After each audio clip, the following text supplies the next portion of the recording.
The moment I heard Jack's voice, filled with contempt, my heart sank.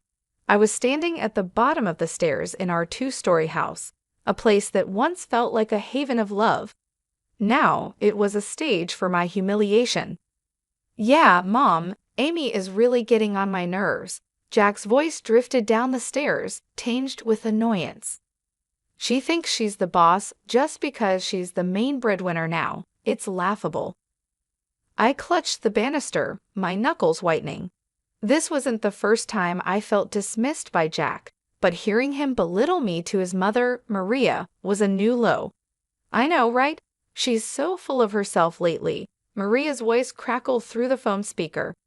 "You should show her she's not irreplaceable. Maybe meet someone younger, more fun." A cold laugh escaped Jack. "That might just teach her a lesson. Amy's so smitten with me she wouldn't dare leave, no matter what." Their words cut through me like shards of glass. 6 years of marriage reduced to this mockery. I was Amy, a 31-year-old marketing executive, shouldering most of our expenses since Jack quit his job. And here he was, plotting betrayal with the same nonchalance as discussing the weather. I stepped back, retreating into the shadows, my mind racing. The loving, attentive man I married had turned into a callous stranger. But I refused to be his doormat. A fiery resolve ignited within me. I wouldn't just walk away defeated. I would make Jack regret every scornful word he had uttered. For years, I had ignored the subtle jabs, the gradual distancing, and the financial leeching. But no more. As I stood there, a plan began to take shape in my mind, a plan to reclaim my life and my dignity. I waited until Jack ended the call and came downstairs, his face changing into a mask of faint affection as he saw me. "Hey, honey," he said, planting a hollow kiss on my cheek. "How was your day?"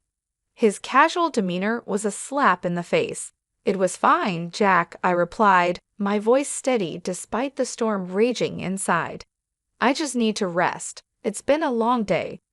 He shrugged, oblivious to the seismic shift happening right in front of him.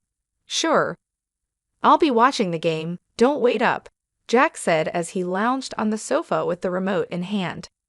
I retreated to our bedroom, but I wasn't there to cry or lament. I was planning my escape, my revenge. Jack had underestimated me for the last time. I picked up my phone and began to make a list of everything I needed to do to untangle my life from his. I would start tomorrow, no more being the oblivious, accommodating wife. It was time for Amy to take center stage in her own story. The days that followed were a masterclass in deception. I kept up appearances, playing the role of the dutiful wife while plotting my departure. Jack, wrapped up in his arrogance, noticed nothing. One evening, as we sat across from each other at dinner, the silence was suffocating. He was scrolling through his phone, chuckling occasionally. I pushed my food around my plate, my mind elsewhere. "Jack, remember when we used to talk during dinner?" I asked, a hint of nostalgia in my voice. He glanced up, eyes narrow. "What's there to talk about? It's not like you're interested in my day." His dismissive tone stung, but I didn't let it show. "I'm interested, Jack. I always have been." He scoffed. "Right, just like you're interested in my career choices." I clenched my fists under the table. "I supported your decision to quit your job, Jack. I just didn't expect to become the only one working." Jack laughed, a cold, harsh sound. "Oh, come on, Amy. You love being the martyr, don't you? The hard-working wife supporting her lazy husband." The accusation was ridiculous, yet it revealed his twisted perception of our marriage. "I never saw it that way, Jack, but I can't deny feeling alone in this relationship." His expression hardened. "Maybe you should find someone who can give you what you need. I'm clearly not enough." The words were a slap in the face, but they fueled my resolve. I was done being the victim in this twisted game. As the days passed, I began moving my personal belongings out of the house, little by little. I opened a separate bank account, redirecting my salary there. Every step was calculated and discreet. One night, as I lay in bed next to Jack, his snoring a constant reminder of our fractured union, I whispered to myself, not for much longer. I rose early the next day, my heart heavy but determined. As I was leaving for work, Jack called out from the kitchen, his tone unusually soft. "Amy, wait. Are we okay?" I paused at the door, my back to him. "We're fine, Jack. Just the usual stress." The lie tasted bitter on my tongue, but it was necessary. I couldn't let him know what I was planning, not when I was so close to breaking free. That day at work, I made the final arrangements. I contacted a realtor and asked about a small apartment in a quiet part of town, a fresh start, a clean slate. I came home that evening to find Jack sprawled on the sofa with a beer in hand. "You're late," he remarked, his tone accusatory. I shrugged off my coat, keeping my face neutral. "Work was hectic, you know how it is." He snorted. "Yeah, right, busy being the big shot at the office." I ignored the jab and headed to the kitchen to prepare dinner. The mundane task was a welcome distraction from the turmoil within. As I chopped vegetables, my mind wandered to the life awaiting me, a life free from Jack's scorn and selfishness, where I was no longer invisible or insignificant. I served dinner, and we ate in silence. With each bite, I savored the fleeting moments of this facade. Soon it would crumble, and I would emerge from the rubble stronger and liberated. After dinner, as Jack lounged in front of the TV, I retreated to our bedroom. I lay on the bed, staring at the ceiling. The room, once filled with laughter and love, now felt like a prison, but not for much longer. My plan was in motion, and there was no turning back. The next chapter of my life was about to begin, and I was ready. The days turned into weeks, each passing moment bringing me closer to my freedom. My facade as the complacent wife was flawless, even as my plans to leave Jack grew more concrete. He, wrapped in his bubble of arrogance, suspected nothing. One Friday evening, I arrived home later than usual, exhausted from a demanding day at work. Jack was in the living room, absorbed in a video game, a stark contrast to my own weary state. "Jack, we need to talk," I said, my voice steady despite the fatigue. He paused his game, looking up with feigned concern. "What's up, Amy?" I took a deep breath, ready to confront him about the financial strain he had put on our marriage. "I saw the credit card statement today. There's a charge of over $10,000, Jack. What did you buy?" His face paled for a moment, then he shrugged nonchalantly. "Just some stuff I needed. It's not a big deal." "Not a big deal?" My voice rose in disbelief. "Jack, you used my credit card without asking, and for such an amount?" He rolled his eyes, dismissing my anger. "Come on, Amy, it's not like we can't afford it. Besides, I'm your husband. What's yours is mine, right?" The audacity of his words left me speechless. This wasn't just disrespect, it was outright theft. My patience, already hanging by a thread, snapped. "This is unacceptable, Jack," I exclaimed, my voice echoing through the room. "You can't just use my money without my consent. This is financial abuse." Jack stood up, his demeanor shifting from dismissive to aggressive. "Oh, so now I'm an abuser? Great. I can't even buy a few things without getting lectured. You're so controlling, Amy." His attempt to turn the tables on me was pathetic. Controlling? I'm trying to have a responsible conversation about our finances, which you seem to have no respect for. He scoffed, crossing his arms. "You know what, Amy? I don't need this. I'm going out." With that, he grabbed his jacket and stormed out, leaving me alone in the midst of our shattered illusion of a happy marriage. I sank onto the couch, my mind racing. This confrontation was the last straw. Jack's complete disregard for our financial stability, combined with his entitlement and lack of remorse, solidified my decision to leave. But it wasn't enough to just walk away. Jack needed to learn a lesson and understand the consequences of his actions. My plan for revenge began to take a more defined shape. Over the next few days, I acted as if nothing had happened while internally, I was a whirlwind of activity. I documented all instances of Jack's financial irresponsibility, gathering evidence for the impending legal battle. Meanwhile, Jack continued his carefree routines, oblivious to the storm brewing. He returned to his lazy habits, occasionally throwing a snide comment my way. But I was no longer the Amy who took his insults lying down. With each passing day, my resolve grew stronger. I was ready to reclaim my life and teach Jack a lesson he would never forget. Weeks slipped by, and the facade of our marriage continued a thin veil over the growing chasm between Jack and me. My plans, however, were solidifying, each step meticulously calculated. It was a waiting game, a game I was determined to win. One lazy Sunday afternoon, Jack lounged on the couch, his attention fixed on a football match. I approached him with faint casualness, a rehearsed question on my lips. "Jack, have you thought about looking for a job? It might help with our finances," I suggested, keeping my tone light. He barely glanced away from the TV. "Why bother? You're earning enough for both of us. Besides, I enjoy my free time." His dismissive response stung, but it was no surprise. "Sure, but it's not just about money. It's about contributing, being a team." I pressed on, hoping to gauge his reaction. Jack snorted, his eyes still on the screen. "Team, Amy? Let's not kid ourselves. You like being in charge, and I like things as they are. Why change a winning formula?" His words were a bitter reminder of how little he respected our partnership. I hid my frustration, nodding as if I agreed. "You're right, Jack. Why change anything?" As he immersed himself back into the game, I turned away, hiding the cold resolve in my eyes. It was clear now Jack would never change, never be the partner I needed.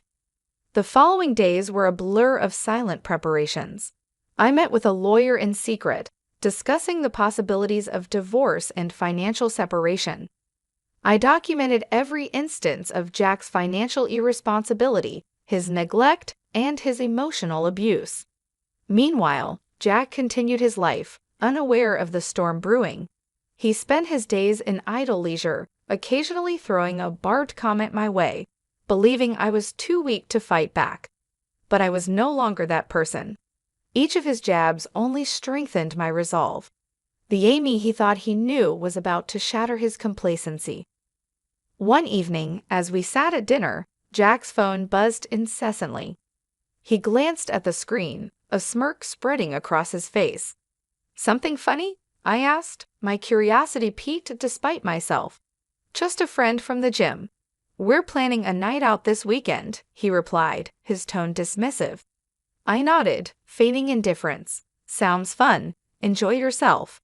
Little did he know, that weekend would be my chance. While he was out living his carefree life, I would execute my plan. The day arrived, and I watched as Jack left, dressed up and full of anticipation for his night out. As soon as the door closed behind him, I sprang into action. I had already packed my essentials, things he wouldn't notice were missing. I called the movers I had secretly hired, confirming the time for the next day. My new apartment was ready, a sanctuary from the life I was about to leave behind. That night, I lay in our bed for the last time, my mind racing with the events to come. I felt a mix of fear, excitement, and relief. This was the beginning of my new life, a life free from Jack's shadow. Tomorrow, I would confront him with my decision. But tonight, I savored the last moments of this chapter, ready for the dawn of a new beginning. I enjoyed the quiet before the storm, the last moments of an old life about to be left behind. The morning was bright and clear, a stark contrast to the turmoil inside me. Today was the day I would finally break free from Jack's manipulative grasp. My heart pounded with a mix of dread and determination as I prepared for the confrontation. Jack stumbled in late that morning, reeking of alcohol and arrogance. He flopped onto the sofa without a greeting. I steeled myself and walked into the living room. "Jack, we need to talk," I said firmly, my voice cutting through the silence. He squinted at me, clearly hungover. "What now, Amy? Can it wait? I'm exhausted." "No, it can't wait," I replied, my resolve hardening. "It's about our marriage, or what's left of it." He scoffed, rubbing his temples. "What about our marriage? You're not happy with me lounging around the house." "It's more than that, Jack," I said, my voice steadied despite the storm inside. "It's about respect, partnership, and trust, all of which have been absent for too long." Jack sat up, a sneer forming on his face. "Oh, here we go. The great Amy, always so perfect and judgmental. What's your point?" I took a deep breath, bracing myself for the truth I was about to unleash. "My point, Jack, is that I'm done. I'm leaving you." His expression shifted from disdain to disbelief. "Leaving me? You're joking, right?" I shook my head, a sense of liberation washing over me. "No joke, Jack. I can't live like this anymore. I refuse to be treated as an afterthought, a bank account for your whims." Jack's face reddened, a mix of anger and wounded pride. "You can't leave me, Amy. You think you can do better? You think you'll find someone who will put up with your controlling ways." His words were a desperate attempt to regain control, but they fell flat. "It's not about finding someone else, Jack. It's about finding myself, something I lost the day I started letting you walk all over me." He stood up, towering over me, his voice laced with venom. "Fine, leave. See if I care. You'll come crawling back, you'll see." I met his gaze, my own eyes unwavering. "I won't be crawling back, Jack. This is goodbye." I turned and walked away, leaving Jack standing in stunned silence. My heart raced with a mix of fear, relief, and exhilaration. I was finally taking control of my life. The movers arrived, and I supervised the removal of my belongings, each item a piece of my new life. I was building a new life. Jack watched from the doorway, his face a mask of shock and resentment. As the last box was loaded into the van, I turned to face him one last time. "Goodbye, Jack. I wish you all the best."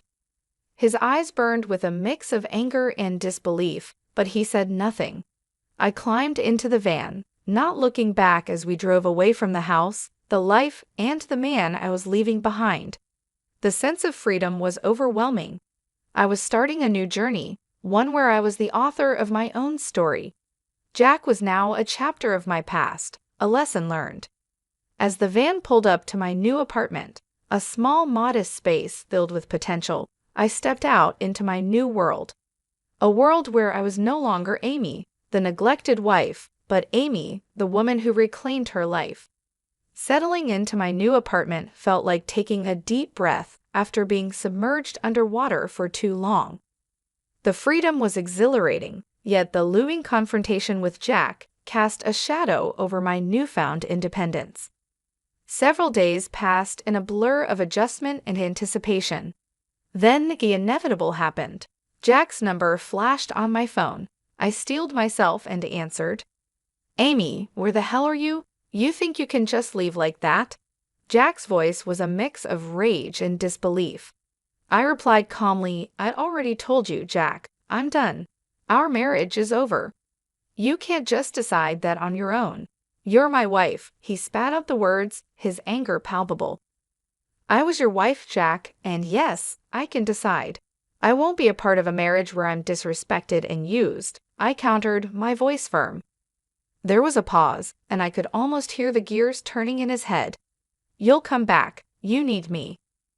I couldn't help but laugh, a sound of genuine amusement. "Need you, Jack?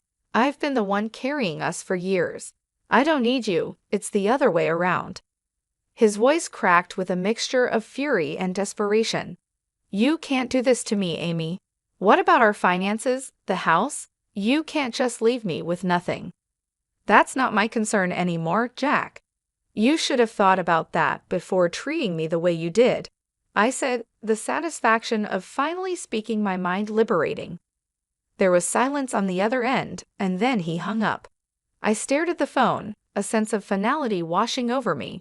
I had closed the chapter on Jack, but I knew this wasn't the end. There would be legal battles ahead, but I was ready for them. I was fighting for myself now. The following weeks were a whirlwind of legal consultations and paperwork, but each step brought me closer to my new life. I filed for divorce, citing Jack's financial irresponsibility and emotional neglect. He responded with a flood of angry calls and messages, each one more desperate and vindictive than the last. "You'll regret this, Amy. You can't just throw me out like garbage," he yelled during one heated call. I remained calm. "I'm not throwing you out, Jack. I'm setting myself free. And as for regret, I only regret not doing this sooner." As the legal proceedings progressed, Jack's true colors showed brighter than ever. He tried to manipulate the situation, paint himself as the victim, but the evidence against him was overwhelming. The date of the final hearing arrived, and I stood in the courtroom, a mix of nerves and determination. Jack was there, his face a mask of defiance and resentment. The judge reviewed our case, the documentation of Jack's financial abuse, and my testimony about our marriage's breakdown. The verdict was swift and in my favor. I was granted a divorce and a fair settlement. Jack's face contorted with rage as the judge announced the decision. "This isn't fair. She can't just take everything from me." But his protests fell on deaf ears. The decision was final. I walked out of that courtroom feeling lighter than I had in years. I had won not just the case, but my freedom. As I started my car and drove away from the courthouse, I didn't look back. Jack was a part of my past now, a reminder of what I had overcome. Ahead of me lay a road of possibilities, a future where I was in control. I smiled to myself, a sense of peace settling over me. The battle was over, and I had emerged victorious. It was time to start living my life on my own terms. The days following the divorce were a mix of relief and rebuilding. I, Amy, had stood up for myself in a way I never thought possible. Yet the echoes of my broken marriage with Jack lingered, a reminder of the battles I had fought. I was settling into my new life, embracing the peace that came with it, when my phone rang one evening.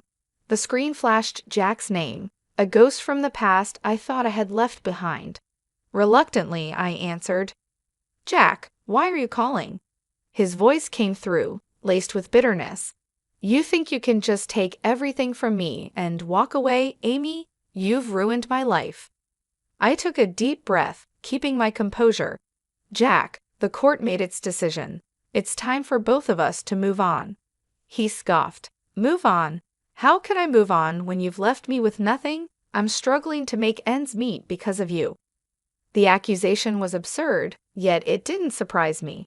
"You're responsible for your own situation, Jack." I simply stopped enabling your behavior.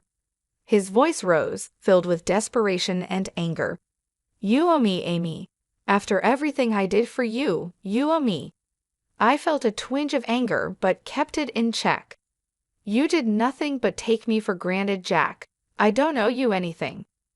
There was a pause, then his voice came through quieter but still venomous. "You'll pay for this, Amy. You haven't seen the last of me." I ended the call, a sense of unease settling over me. Jack's threats were likely empty, but they reminded me of the man I had once loved, now a stranger consumed by bitterness. Weeks passed, and I threw myself into my work, finding comfort in the routine. My colleagues noticed the change in me, the newfound confidence and determination. I was promoted, a recognition of my hard work and resilience. But as I climbed the corporate ladder, Jack's shadow loomed.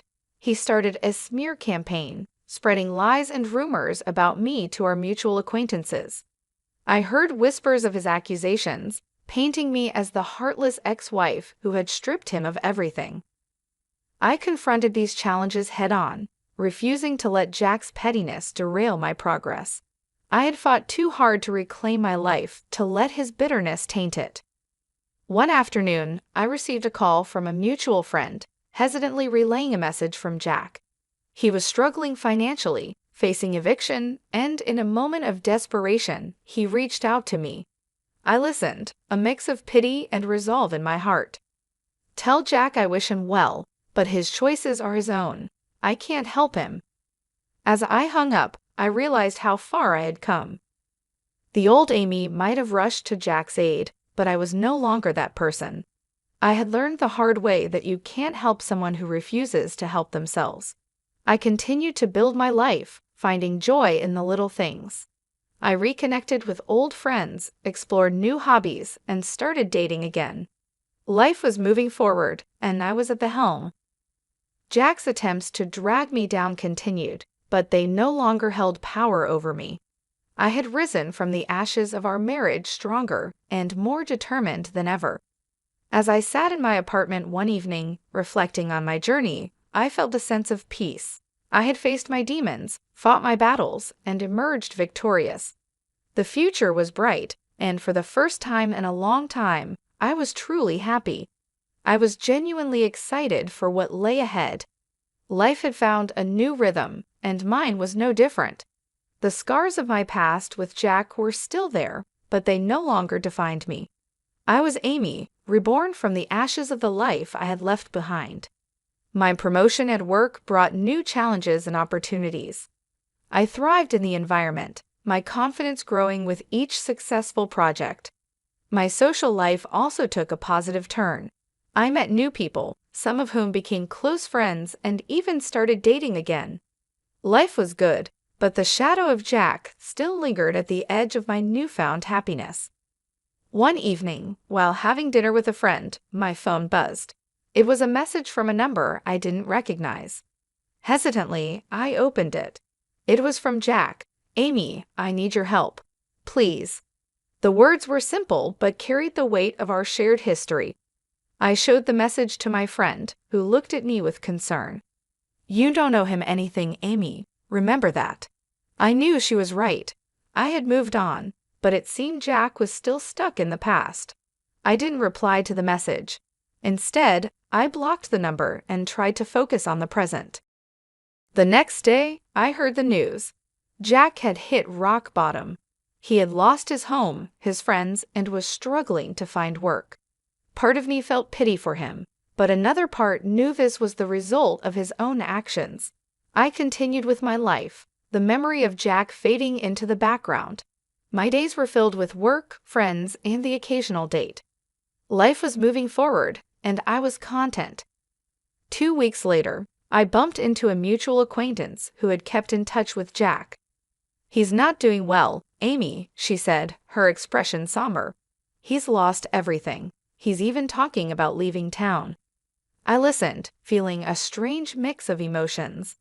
Jack had been a significant part of my life, but he had also been the source of much pain. His downfall was his own doing, a result of his choices and actions. "He made his bed," I replied, trying to keep my voice neutral. "I hope he finds what he's looking for." As I walked away, I realized that Jack's downfall was his own karma. He had chosen his path, and now he was facing the consequences. It was a harsh reality, but it was not mine to bear. Months passed, and life continued.